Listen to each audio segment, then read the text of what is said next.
Okay, is the encoding overloaded? No, I don't think it is. Yay, I think we fixed it. Okay, I'm so sorry, guys. Like, I'm having a lot of trouble with OBS, but I think I fixed it. Thank God. And, yep. And we will scale down. I'll take a look at my Twitch here. Yeah, yeah. Hey, we fixed it. Yay. Oh. So reload. Where am I at now?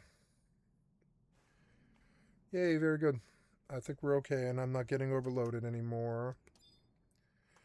Okay, good. I think I fixed this. Sorry. A lot of technical difficulties, and it's hard to track it all.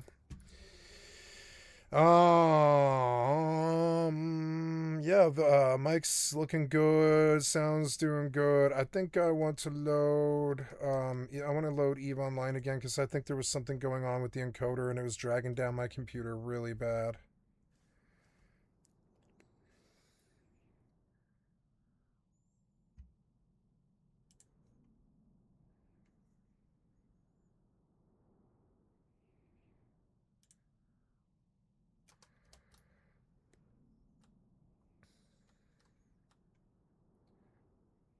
Yeah, we'll try off first. I think I had the wrong encoder.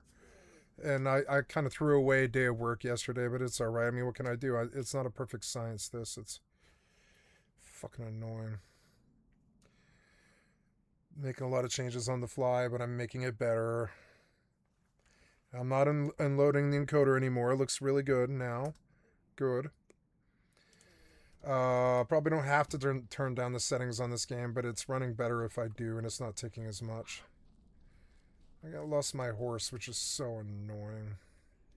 I don't think it really matters. It's better not to use one if I'm constantly like if it's constantly starving to death.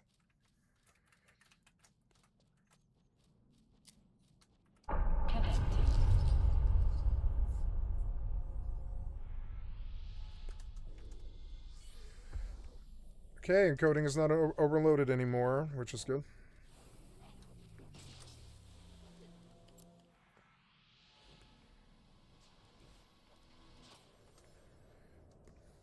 Way to Tehran. In the early 1970s, Princess Shams Pahlavi, sister to Shah Mohammad Reza Pahlavi of Iran, acquired what Los Angeles... Oh wow, that encoder was dragging down my computer. Jesus Christ, it absolutely was. I didn't know. Maybe Tiny Tina's will run better. Real estate agents called the Vineyard. The Vineyard would eventually be known as the Mountain. Princess Pahlavi saw the 157 acres of undeveloped hillside above Benedict Canyon and knew it had to be hers. The Pahlavi family had been amassing international properties through royal privilege and state-controlled oil wealth. For the Shah's sister, this mountaintop was supposed to be a palace away from Iran. It was rumored that many of Shah's foreign assets were hidden in her name, a convenient shelter should politics turn against the monarchy. Well, those politics changed with extraordinary speed. The 1970s had seen the Shah embark on an ambitious white revolution, land reform, infrastructure expansion, and nominal voting rights funded by Iran's booming oil revenues. But the benefits flowed to a narrow elite while repression intensified. Disparaged groups like Islamists, intellectuals, liberals by Middle East standards, and workers united against a regime they saw as corrupt, Western controlled, and at times brutally authoritarian. And their grievances had deep roots.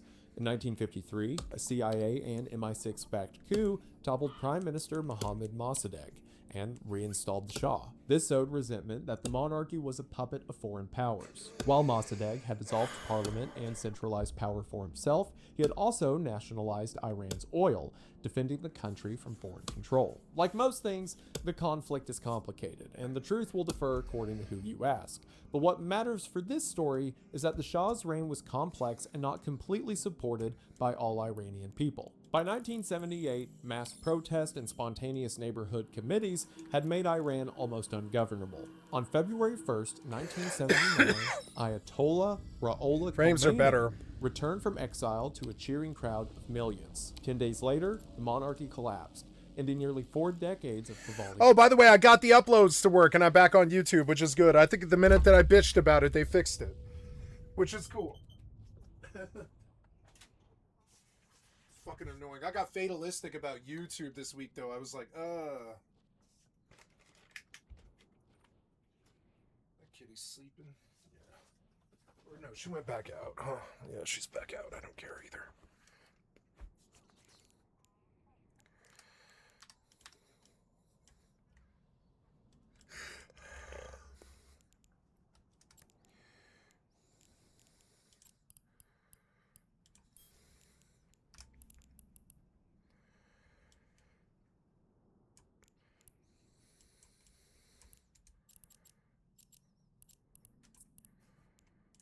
Warp drive active.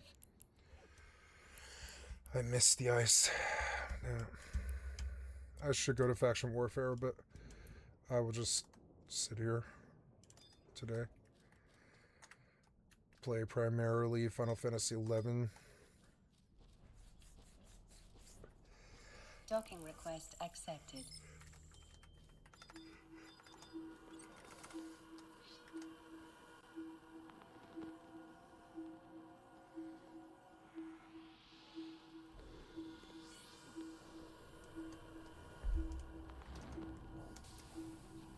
Rule. What followed for the Pavali family was exile and frozen assets. Princess Shams and her mother, Tajo Maloic, found themselves targets of sometimes violent protests in Los Angeles, where Iranian students chanted "Death to the Shah" and threw Molotov cocktails at the Beverly Hills properties. Wanting protection, the royal family turned to California law enforcement, who advised the royal family to keep moving to evade attacks. Which, that's a discouraging point. You ask the police to help, and the police are like, you should probably get out of here. Student activists laid siege to consulates, confronted dignitaries, and leveraged the free speech rights of their host country to wage their revolution abroad. Facing lawsuits from the revolutionary government and an international tribunal seeking to seize family assets, the princess quietly sold the Beverly Hills mountaintop to American game show titan Merv Griffin in 1987 for around $6.5 million.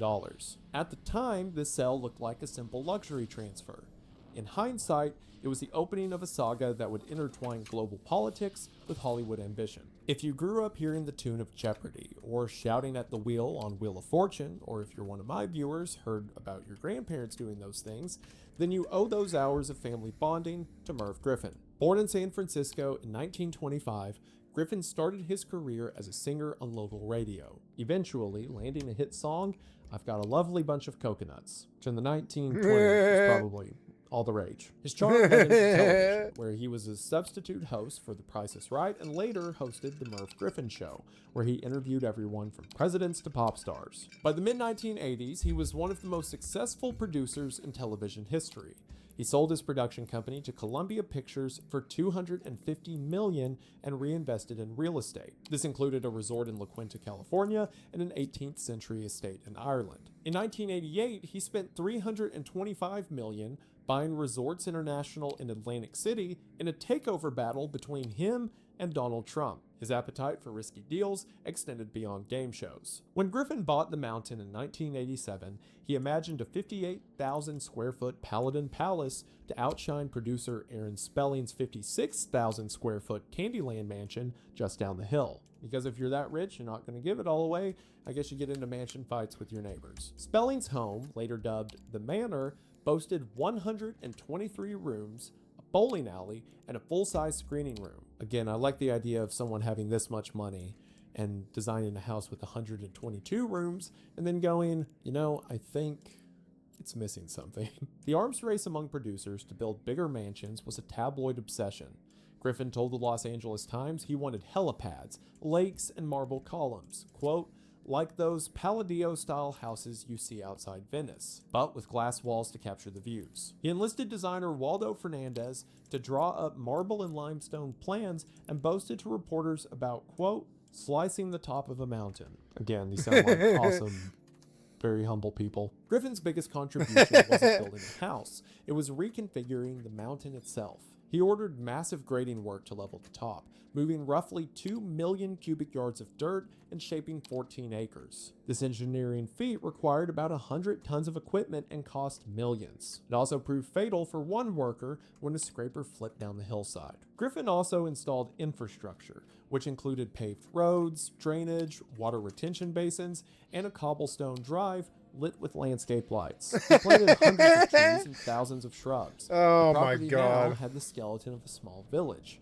ready to host either one colossal estate or 6 Or separated 50 mansions. 50 Griffin planned to blowjobs for donate over $1. 100 acres to the Santa Monica Mountains One $50 blowjob or $51 blowjobs? You choose, my friend. Conservancy if his subdivision was approved. The Conservancy's mission is to create interconnected parks and wildlife corridors across Southern California, preserving biodiversity amid sprawl. By giving land to the Conservancy, Griffin could develop 6 lots while burnishing his environmental credentials. But Los Angeles city codes required a secondary road to ensure fire department access, a cost he deemed prohibitive. The late 1980s also saw a real estate downturn. So with these things in combination, in the late 1980s, Griffin listed the property for sale for $25 million. He would drop it to $11.5 million and finally sold it in 1997 to Herbalife founder Mark Hughes for $8.5 million. So now we move on to the property's next owner. Mark Reynolds Hughes was a high school dropout born in 1956 in Linwood, California.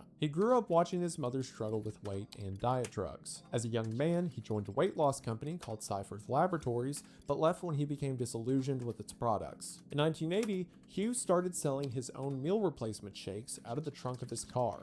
He called his company Herbalife and promised customers they could, quote, lose weight now, ask me how. His genius, however, wasn't nutrition science. It was recruiting. He built Herbalife as a multi-level marketing company where distributors earn commissions not just on their sales, but on those they recruited. A visionary for decades of supplements sold on TikTok Live. By the mid-1990s, Herbalife had expanded into Japan, Spain, New Zealand, and Israel, posting $700 million in annual retail sales. Hughes became a billionaire on paper and cultivated a playboy image with lavish homes, yachts, and celebrity friends. Hughes' meteoric rise carried the contradictions of his era. As he got rich, he leaned into conspicuous consumption and surrounded himself with celebrities and politicians. The same instinct that made him a recruiting genius also drove him to build ever more extravagant homes. His plans for the mountain mirrored his previous purchases. He did not simply want a comfortable family residence, he envisioned a 45,000 square foot Mediterranean villa with a 1-million-gallon pond and wildlife sanctuary. How even big is 1,000,000 gallons? It's got to be too big, right? He hired star architect Richard Mayer to draw the plans and bragged about bringing Venice's Palladio aesthetic to Beverly Hills. But his company, Herbalife, had a rise that was dogged by allegations of false health claims and pyramid scheme tactics. The U.S. Food and Drug Administration began receiving complaints of nausea, diarrhea, and headaches linked to Herbalife as early as 1981. Herbalife's official career book prompted products like Herbalife Aloe Drink as cures for stomach and bowel ulcerations,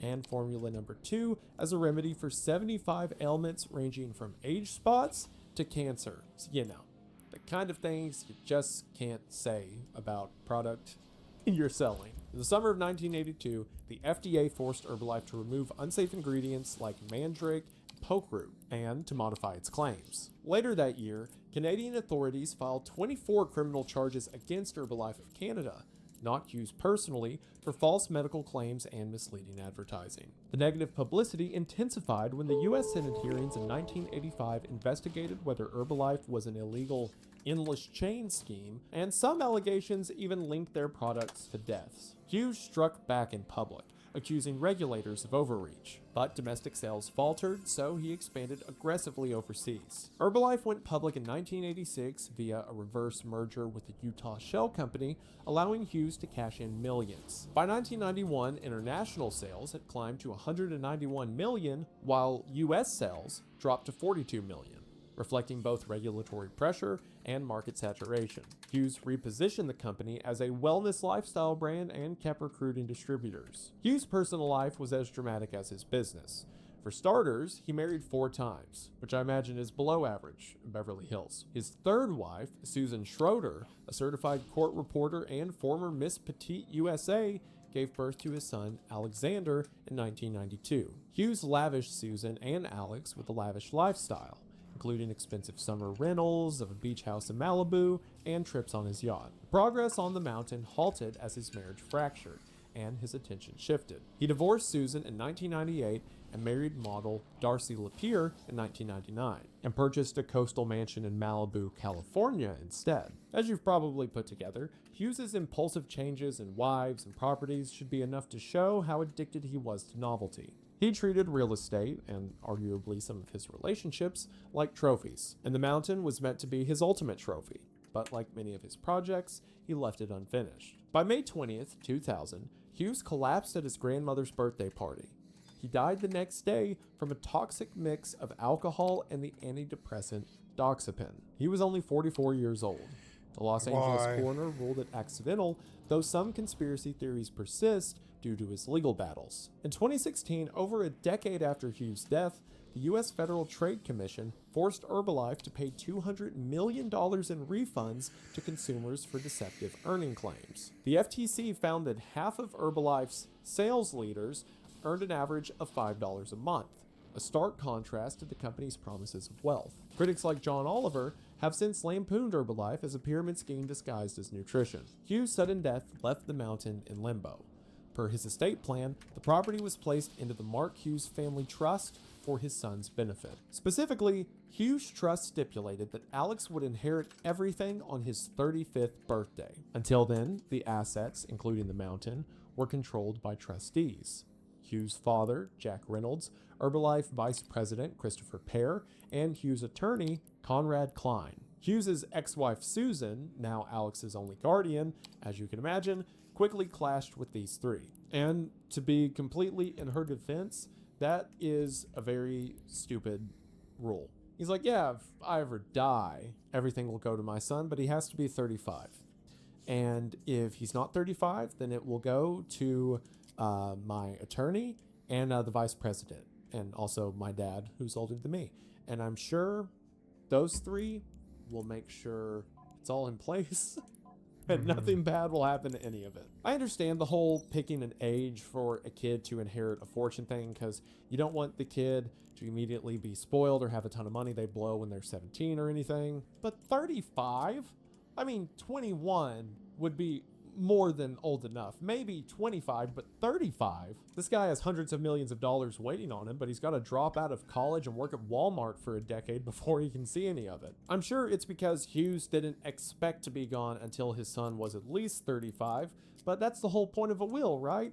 What if the thing we don't want to happen happens? Anyway, Susan accused the trustees of mismanaging funds, denying her request for expenses, and blocking her from accessing sentimental items. Susan said the trust was supposed to maintain Alex's lavish lifestyle, not downgrade it. Court papers reveal requests for Mark's golf clubs, his favorite t-shirt, and decorative pillows were all met with sue us. When she asked for a 2-month summer rental of a beach house in Malibu, a vacation meant to preserve Alex's accustomed lifestyle, what he was used to when dad was alive, the trustees offered half the money and suggested that she be nice to them. So, the purpose of this trust is so Alex can maintain his lavish lifestyle, right? So when Alex's mom goes to get the money for a vacation they would go on every year, the people who Hughes put in charge of the money gives her half.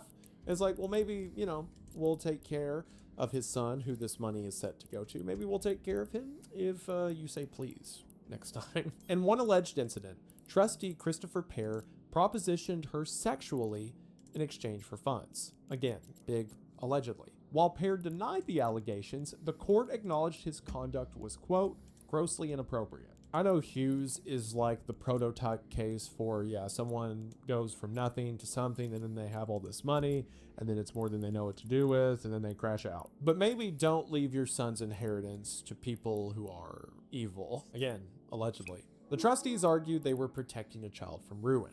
They consulted a psychiatrist and rabbi about the harmful impact of the wealth. I understand the psychiatrist a bit.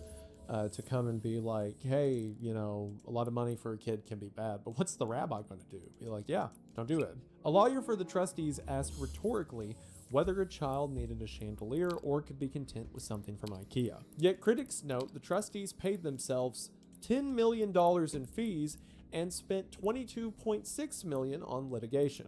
Between lawsuits, depositions, and tabloid coverage, Alex grew up under public scrutiny and quickly became known as America's richest teenager. The legal battle did more than drain the trust. It exposed a deeply personal war over memory and control. The trustees who claimed to be protecting Alex's wealth withheld sentimental items and used access to funds as leverage. The power imbalance was stark.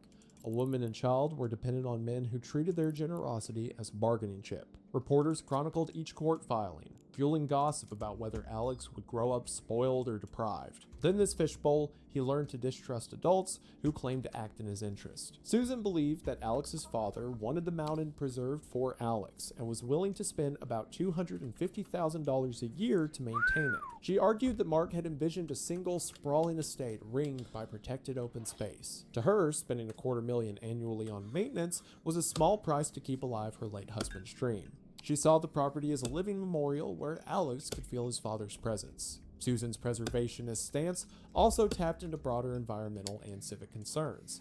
As noted earlier, when Merv Griffin tried to subdivide the land, he planned to donate There's Merv! We gotta love him. Why is Merv Griffin a part of this crazy story? Fucking Merv Griffin.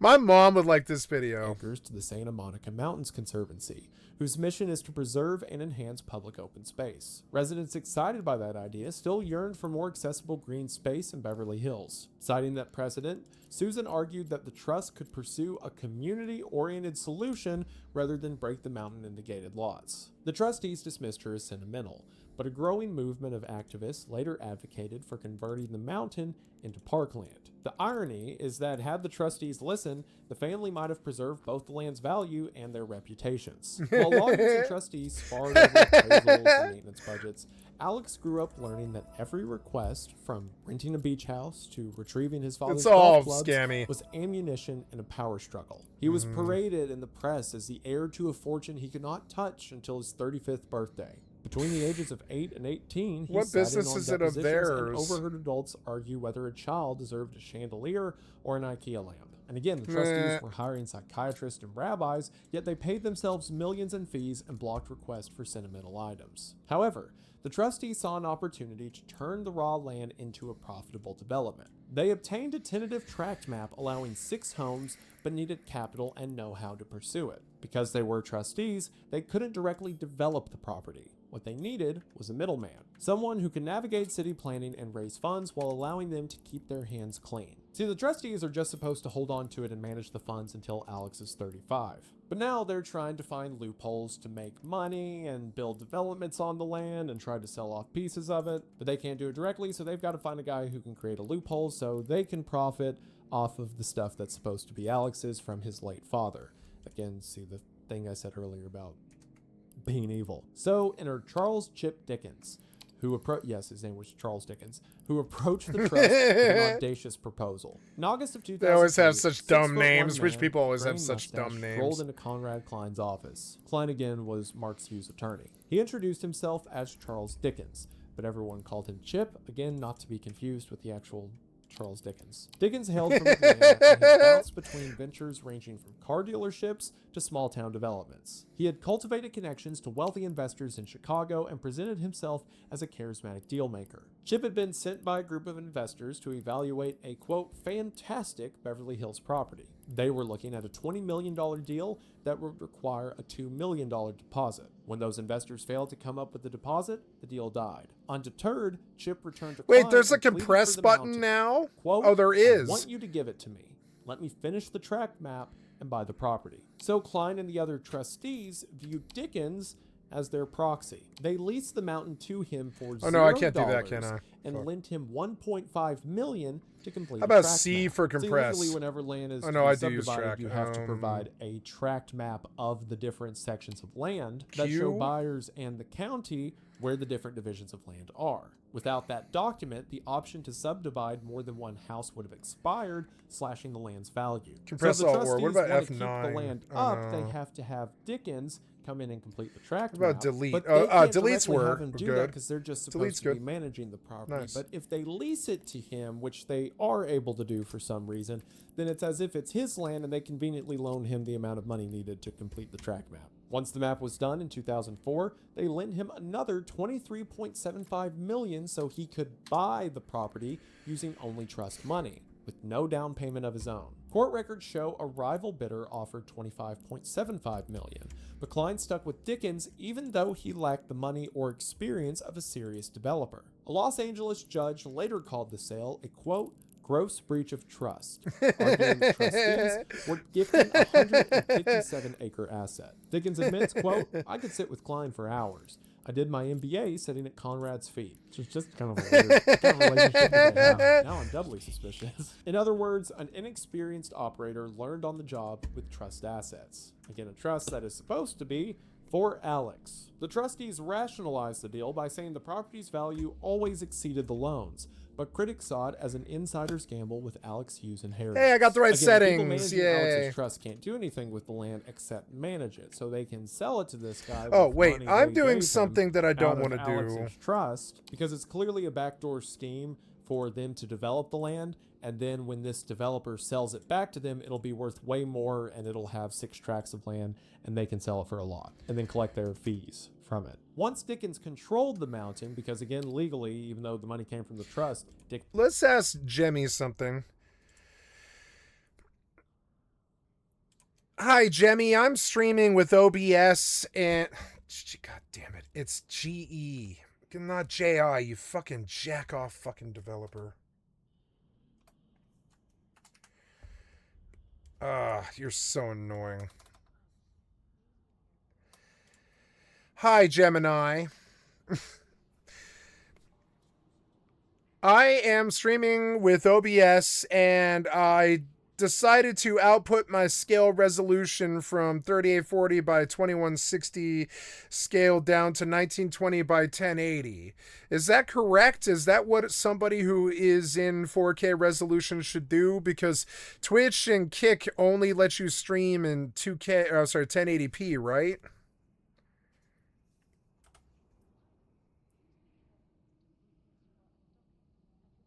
Oh, they do cap at 1080. Oh, yeah, okay. This is Secret Slash. Changing this to Lanko's downscale filter. Oh, yeah, okay. So I'm sorry, I've got to restart the stream here, guys. I'm terribly sorry. I'll be right back.